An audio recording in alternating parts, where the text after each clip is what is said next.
So no man, no law, and no war can stop Sylvester Stallone as we gear up to take a look at Rambo First Blood, Part 2.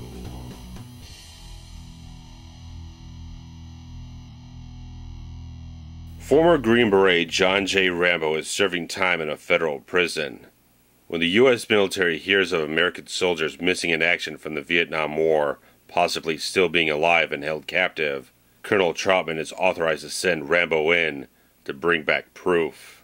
Teamed up with the female Vietnamese freedom fighter Kove, Rambo embarks on a mission to rescue the POWs.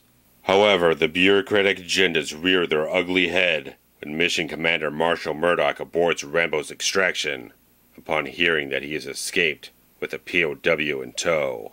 Murdoch admits that Rambo was supposed to find nothing so that the political issue could be swept under the rug.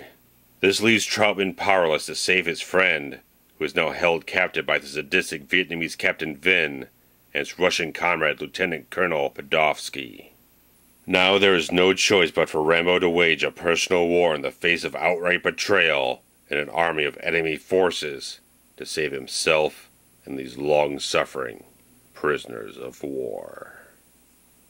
So May of 1985 saw John Rambo return to the big screen in one of the most successful films of this franchise, directed by George P. Cosmatos and based on a story from Kevin Jarre, with a screenplay credited to Sylvester Stallone and James Cameron, although James Cameron has kind of come out and said that he really just only kind of dealt with the action parts of the script while Stallone developed all the political aspects and all the other character-based type of stuff. So very little Cameron stuff, and with Cosmatos' more over-the-top direction in this film, a lot of anything that you might find in a Cameron film is really kind of not very apparent in the screenplay.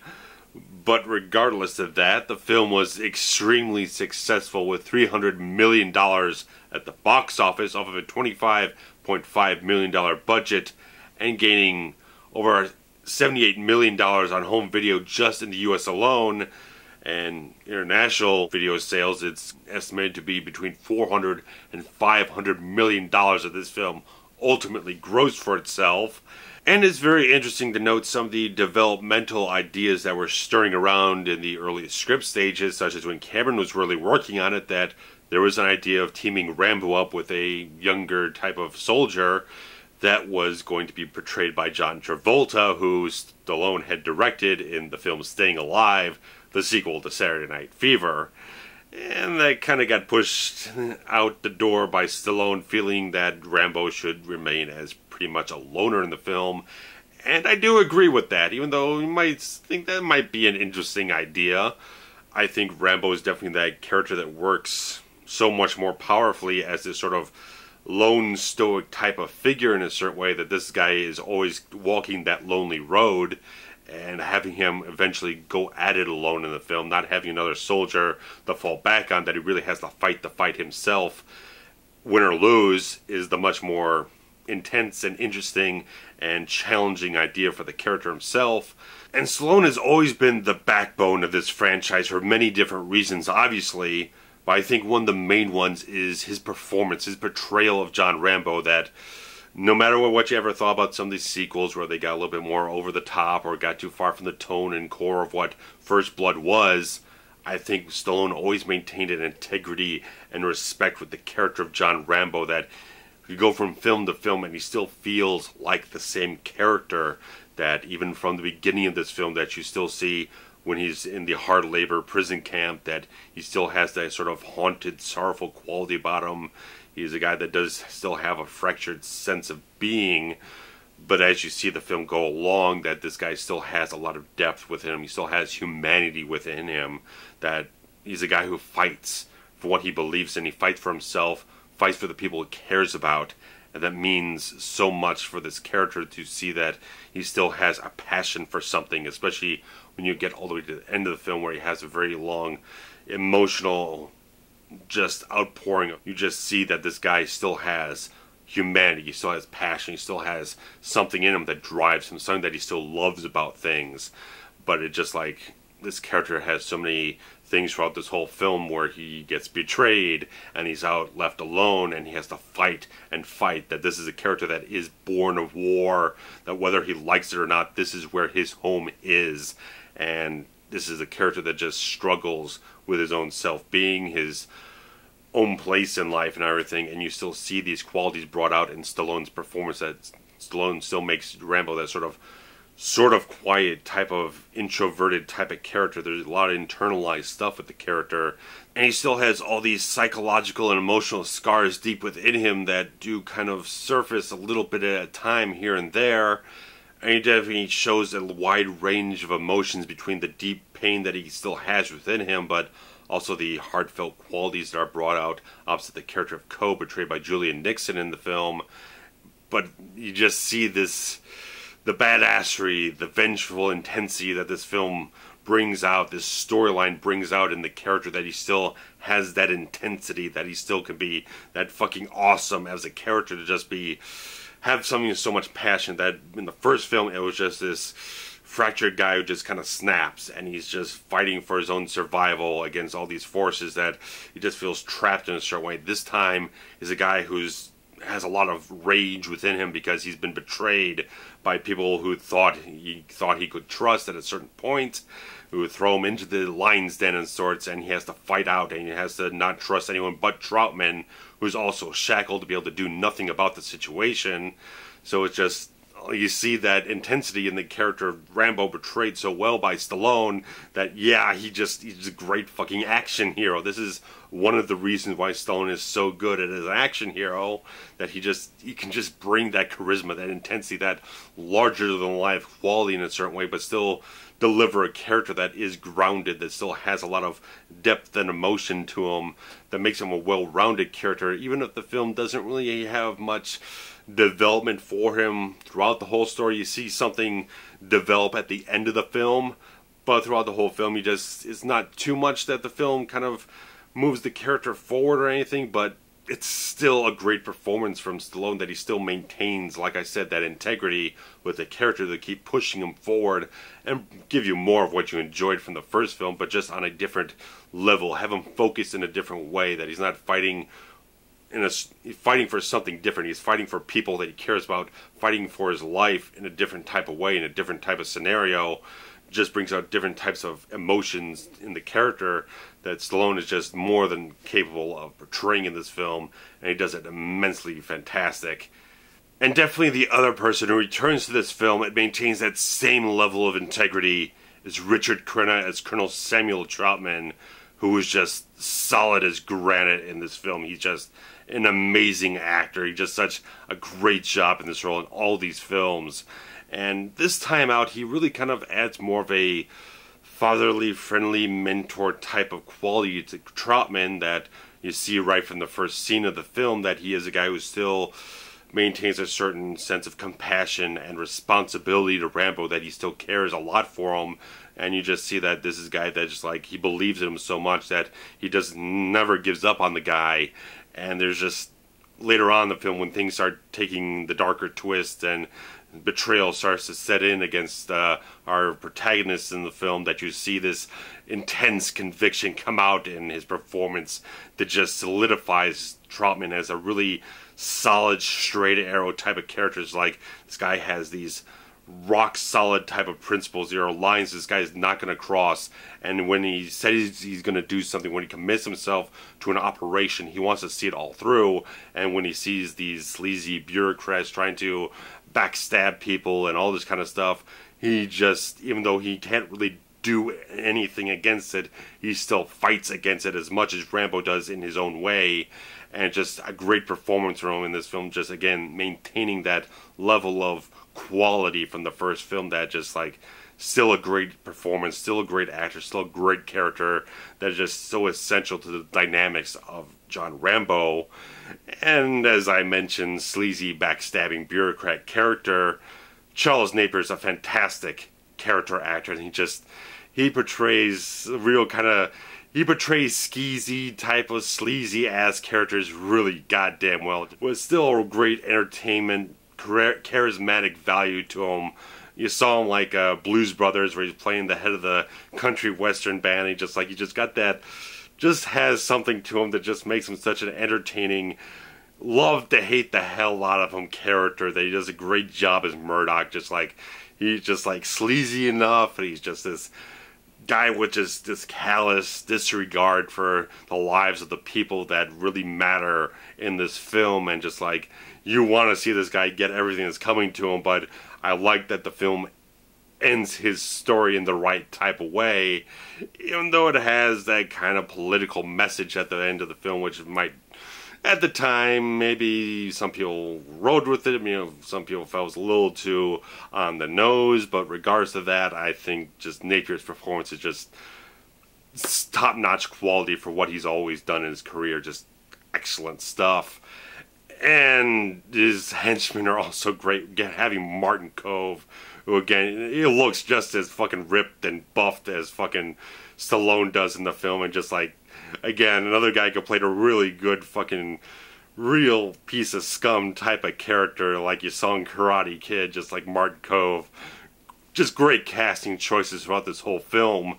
And of course, you just got Steven Berkoff here playing the fucking evil Russian in this film, that, again, a guy who plays another great villainous type of roles like in Beverly Hills Cop, which is a little interesting because Beverly Hills Cop originally had Sylvester Stallone attached to star in it, until he started rewriting a whole bunch of stuff, and it took all his ideas and made Cobra, which is also directed by George Cosmatos. And Cobra was based on a novel that ended up getting made into another film with Steven Berkoff as the villain, so it's very interesting interwoven type of web here. But regardless of that, Steven Berkoff, just, man, this guy can play creepy as hell, man. Just between the quality of his voice, they kind of, whatever it is, just a creepy voice, those fucking eyes that just never blink or whatnot, just like, this guy's got that intense, creepy-ass stare and everything, just like, he's so damn good at playing a villain, just like, he's completely made for it, and just like, every step of the way, this film just casts everything dead on perfect with everybody it has, and portraying some very entertaining characters.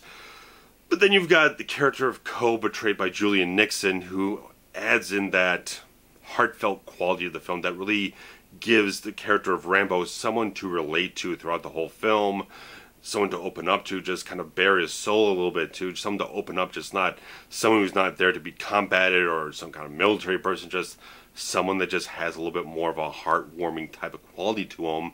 And I think Julian Nickson just does a very good job just balancing out the sort of tenderness and warmth with the character, with some somewhat savvy battlefield confidence too, that she does get involved in some of the action too, that she seems like a very capable character up to a point and everything, that she's very savvy about how things work in the jungle here and everything that's going on with Vietnam and all these people. But there's still so much treachery in the film that there's a lot of danger involved with these two characters, so they get bonded through a lot of action and a lot of sort of just bearing each other's souls to each other. It's just like, it's a very good dynamic. They have good, very, very good chemistry in the film.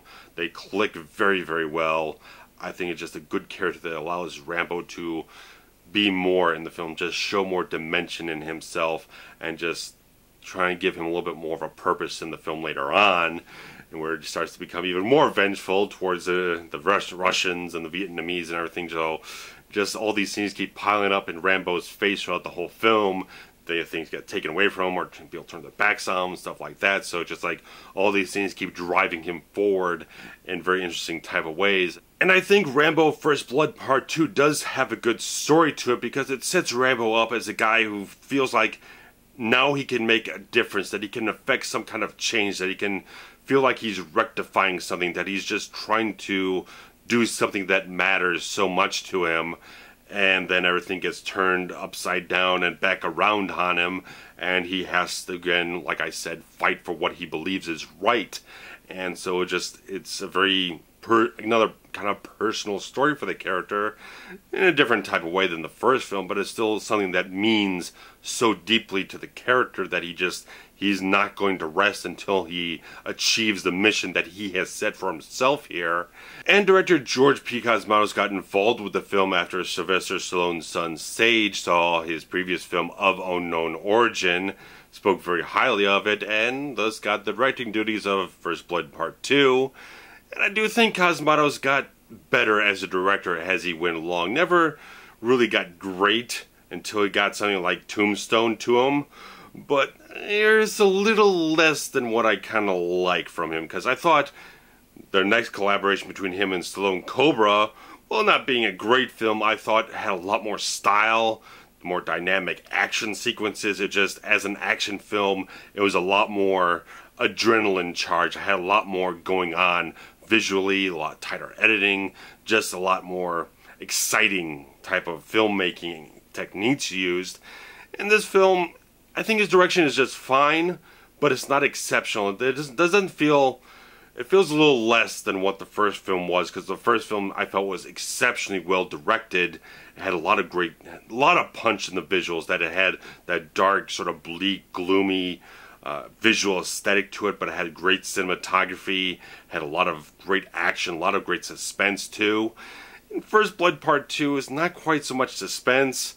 I think the film could have used a little bit more mood in the lighting. That I think a lot of the scenes in natural environments where they're actually shooting in the jungle or at the Air Force Base or just regular indoor type of sets are just fine, but when they go on the soundstage jungle sets at night and everything, you can definitely tell that it has a bit of a fabricated quality with the lighting, that it just doesn't quite feel as natural as you'd probably want it to be. It just feels like it lacks a certain sort of ambiance in a certain way. It just feels a little too staged to my liking. That just felt like it didn't quite have as much visual punch as the first film had. That there was a lot of lush earth tones and everything, a lot of green forestry and all that kind of stuff, and this film just feels like it doesn't quite have as much punch as I would like it, because Cosmatos, after this film, he did much more stronger visuals in like Cobra and Tombstone, a little bit in Leviathan too, that the visuals just kind of held up a little stronger, a little bit more weight in them. I thought the action sequences in the film were very good, yet within the first hour of the film they are fairly reserved in a certain way, that you're not getting a lot of action sequences. You're getting little bits and pieces here and there, and then like in the last like 35 minutes of the film it's just like full bore into this escalating, rising action, that everything just keeps building on top of one another to bigger and bigger action beats throughout the last third of the film, which was very satisfying. That's where you get your juice and everything for the action junkies.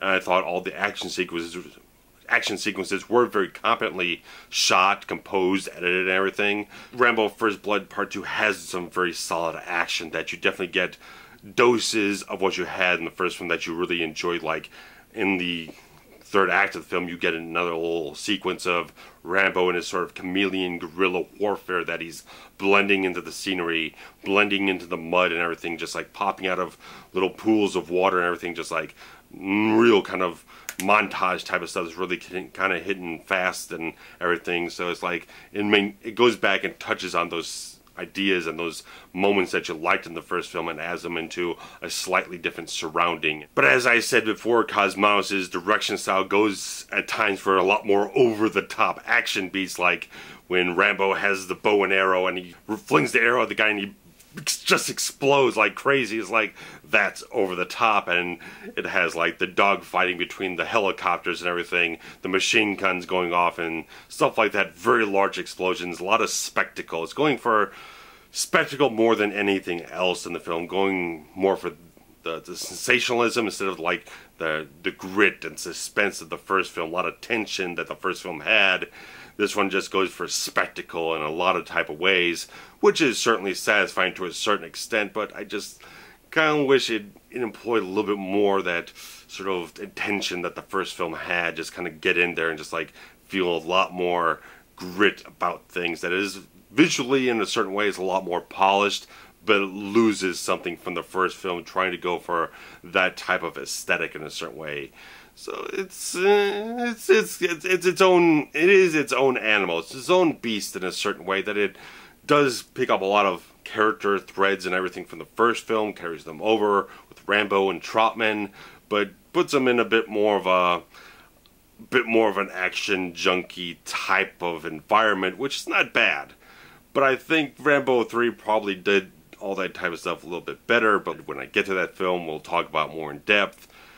But overall, I think Rambo First Blood Part 2 is still a good action film, especially when you got another fucking great Jerry Goldsmith score. That, man, this guy just makes a film.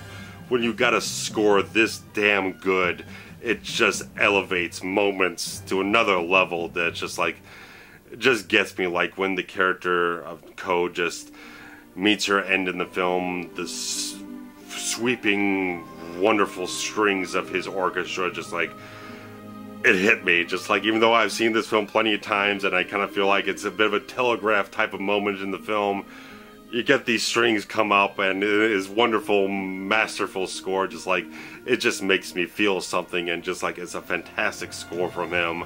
I think he just did a great job making this film just sound so good with his themes that he carries over from the first film. Give me a Jerry Goldsmith score any day of the week, I'll be so damn happy. Oh.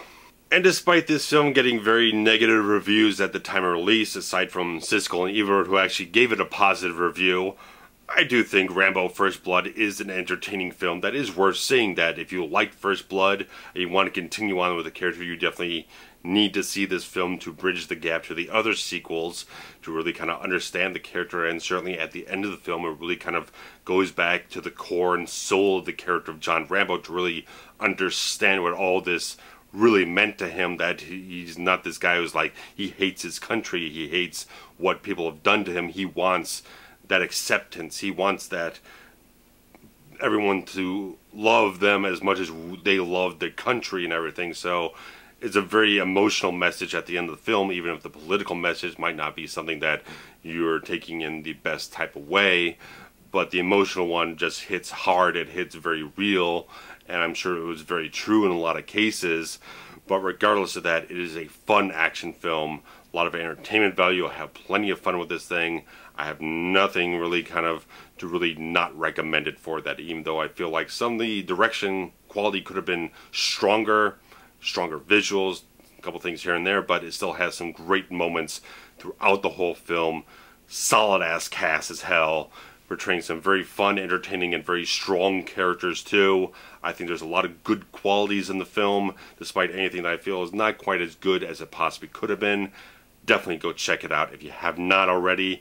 If you have, let me know what you think of Rambo First Blood Part 2, and which one of Stallone's other franchises, Expendables, Rocky, do you really enjoy a whole lot? Which one do you enjoy overall? Do you enjoy Rambo, Rocky, Expendables? What do you enjoy the most from his long-standing type of franchises, which there's going to be another sort of Rocky spin-off type of film, Creed, where he trains Apollo Creed's son and everything. So it's going to be interesting. I'm very looking forward to that. Should be coming out this November.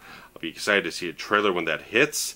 And of course, like I said with the First Blood review, there is going to be another Rambo film sometime in the near future. Probably, obviously, going to be the final one because it's called Last Blood. So, you ain't quitting. You ain't giving up on these characters yet. And it's nice that he's able to continue bringing them back to their core. That not just the, like I said, the integrity of the characters, but the tone and style of the films. They can bring it back to where it was originally, instead of continuing to push things over the top and go silly with things. He really knows how to revert things back to their core, revert them back to their strongest qualities overall. So that's all I got for you guys at this time. I'll be rounding out the rest of the month with the new Liam Neeson action film Run All Night. Then there'll be the Sean Penn, Javier Bardem, Idris Elba thriller, The Gunman. So more adrenaline-packed action, which I hope will still be very good. Obviously, I'm excited for them. I think they look very good. So let's hope they turn out to be that way. So see you guys soon.